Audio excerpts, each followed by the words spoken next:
नमस्कार दोस्तों, मैं फिर से आप सभी का स्वागत करता हूं। इतिहास का हमारा अगला पॉइंट होगा, जहां से उम्मीद करता हूं शायद एक प्रश्न आपको मिले। अगर देखिए नहीं भी मिलता तो कोई बात नहीं है, हम इतिहास पढ़ रहे हैं और इतिहास का हमारा टारगेट होता है जानकारी, यानी हमें जानकारी लेना है अपने भारत के बारे में, विश्व के बारे में, होने वाली घटनाओं के बारे में। उसी के आगे सर्कल में हम बात करते हैं। आज प्रागैतिहासिक काल के बारे में चर्चा करते हैं कि इतिहास में ऐसे कैसे कैसे हमारे डिवाइडेशन हुए, या कौन कौन सी चीजें हमारी जानकारी में अभी भी नहीं है या जानकारी हो चुकी हैं, तो उनको हमने कालों में बांटा। देखिए, प्रागैतिहासिक काल से हमारा तात्पर्य क्या होता है? जिस काल का, यानी जिसका लिखित विवरण नहीं मिलता है, उसे हम क्या कहते हैं?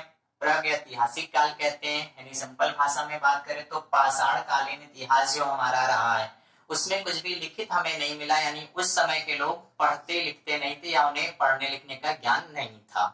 अब इसके बाद हमारा आता है आदि ऐतिहासिक काल।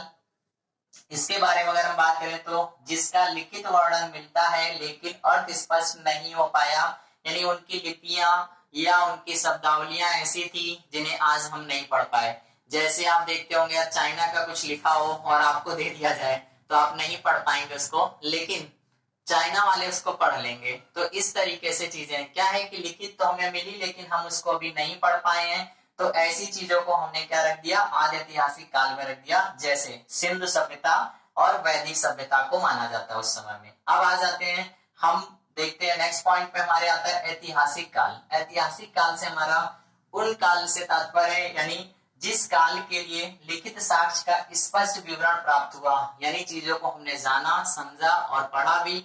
जैसे महाजनपदों के बाद का समय, 6ठी शताब्दी ईसा पूर्व के बाद का समय हमारा जो होगा वो क्या कहलाएगा? आपका ऐतिहासिक काल कहलाएगा। अब हम लोग देखते हैं आगे की प्रक्रिया और फिर हम डिस्कशन करते हैं।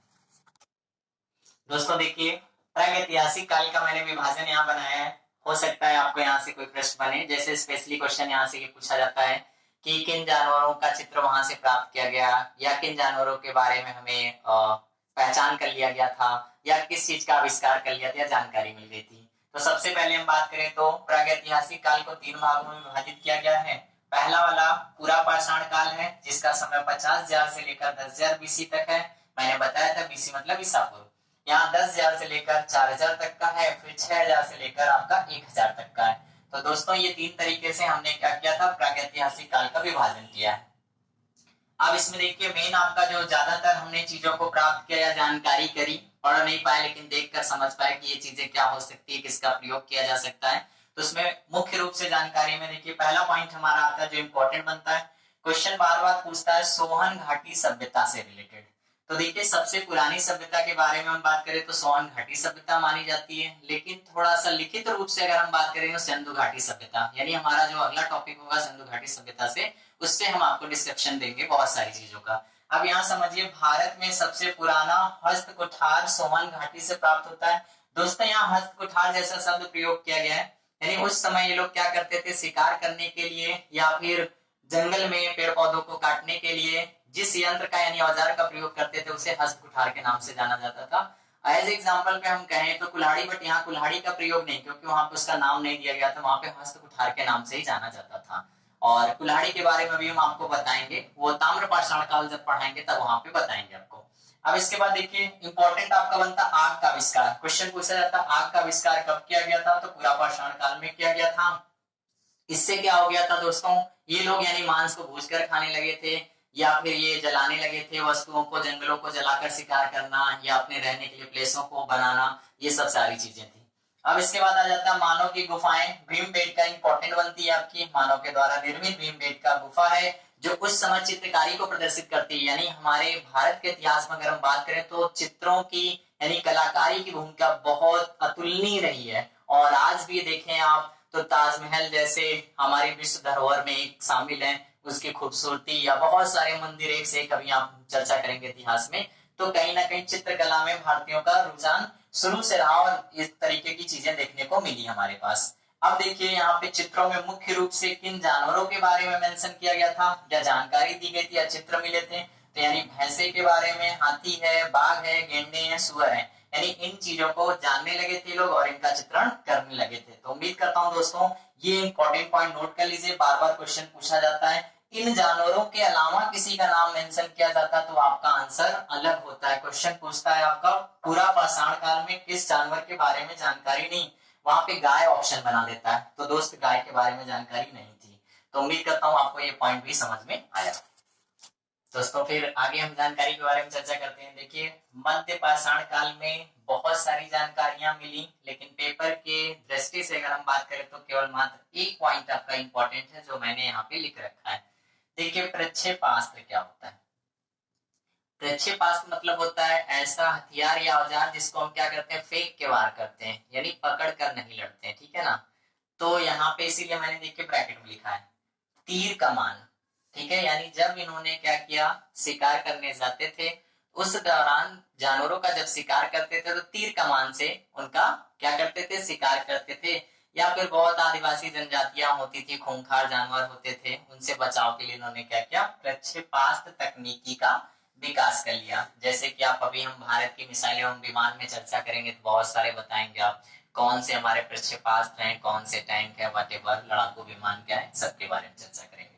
अब देखिए नवपाषाण काल में हमें जानकारी का क्या क्या चीजें मिली।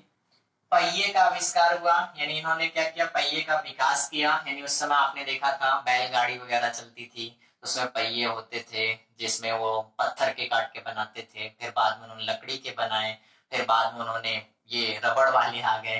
तो इस तरीके से समय समय पे क्या हुआ, हमने विकास किया, चीजों में परिवर्तन किया और उसका प्रयोग करते हुए आ रहे हैं। अब इसके बाद देखिए सबसे इंपॉर्टेंट पॉइंट यहाँ पे ये बनता है, क्वेश्चन पूछा जाता है मानव ने सबसे पहले किस जानवर को पालतू बनाया था। तो भैया सबसे इंपॉर्टेंट बात है कुत्ता, ठीक है। कुत्ते को आप याद रखेंगे, मानव ने सबसे पहले क्या किया था, इसको पालतू जानवर के रूप में बनाया था। और आज भी लोगों का डॉग फेवरेट है, बहुत सारी वैरायटीज आ गई हैं।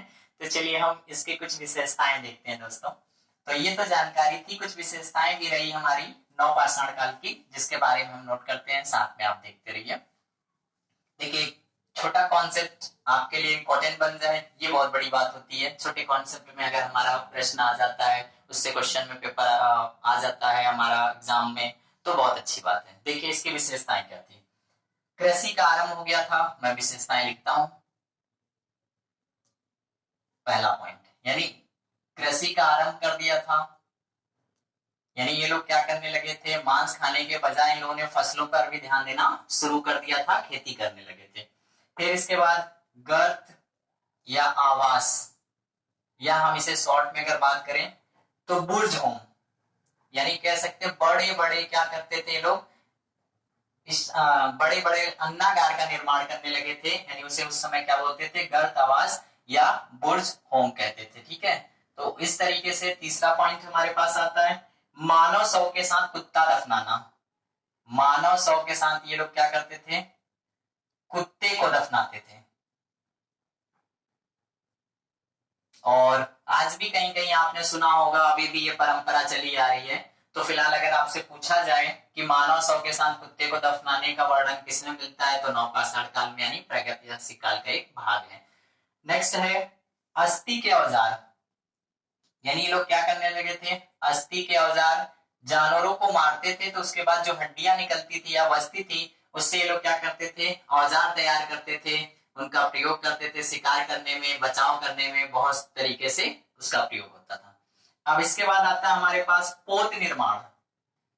पोत निर्माण मतलब ये लोग क्या करते थे, आपस में एक दूसरे को व्यापार की दृष्टि से समुद्रों के माध्यम से एक चीज लेना, दूसरी चीज देना, या जो दूर के लोग होते थे आने जाने में, उस तरीके का निर्माण करते थे। पोत निर्माण मतलब ऐसे नाव का या फिर बांस का या लकड़ी का, ये सब सारी चीजें, क्योंकि जहाजें तो उस समय बनाई नहीं जा सकती थी। तो नेक्स्ट पॉइंट आपके पास आता है ऊन के साँच। ऊन के साक्ष मतलब दोस्तों इसका मतलब ये है कि वो लोग क्या करते थे कि अपने वस्त्रों में इन्होंने क्या किया था, गर्म और ठंडे वस्त्रों को पहचानना शुरू कर दिया था, यानी ऊन बनाने के साक्ष्य वहां पे पाए गए।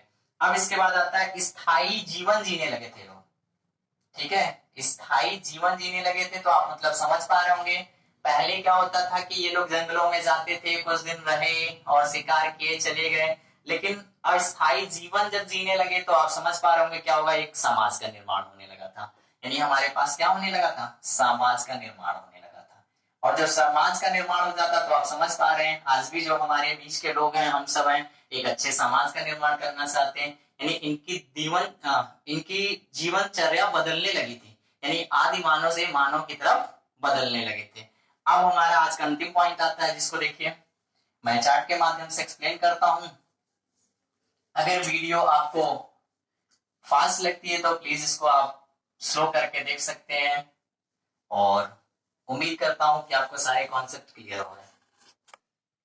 चलिए देखिए, आदि ऐतिहासिक काल में कुछ मैंने महत्वपूर्ण बिंदुओं को यहाँ पे डिनोट किया है, जिनको हम देखते हैं। आदि ऐतिहासिक काल में दो सेक्शन बनाया गया, एक ताम्रपाषाण काल बनाया गया और दूसरा लौह पाषाण काल। यानी हमारे पास ताम्रपाषाण काल से यानी तांबे का हमने जान लिया था, प्रयोग करना शुरू कर दिया था। लौह पाषाण काल यानी हमने लोहे के बारे में जानकारी ले ली थी। तो देखिए यहाँ पे मैंने समय भी दोनों का नोट कर रखा है। समय तो नहीं पूछा जाता है, लेकिन पूछा जाता है तांबे से बनने वाली प्रथम औजार, या हमने तांबे से कौन सा सबसे पहले हथियार तैयार किया था। तो हमारे पास आता है प्रथम औजार कुल्हाड़ी के बारे में मैंने आपको बताया था। तभी मैंने पिछली बार आपको केवल एग्जांपल के तौर पे बताया। हस्त कुठार मतलब आप समझ लीजिए कि उसी तरीके से बनाया हुआ लकड़ी के औजार होते थे। यहाँ पे क्या था, तांबे का हथियार था जो पहली बार बनाया गया, वो किस पे, कुल्हाड़ी बनाई गई। तो ये इंपॉर्टेंट बनता है कि कुल्हाड़ी का आविष्कार किस समय हुआ, या कुल्हाड़ी का प्रयोग कब किया गया, तो ताम्रपाषाण काल में किया गया। या तांबे का प्रयोग कब किया गया, तो आदि ऐतिहासिक काल में किया गया था। उसमें पर्टिकुलर अगर हम काल के बारे में बात करें तो ताम्रपाषाण काल। तो दोस्तों ये ताम्रपाषाण काल ऑप्शन नहीं देगा, वरना तो आप आंसर सही कर लेंगे। तो वहां पे आपको आदि ऐतिहासिक काल बताया जाएगा।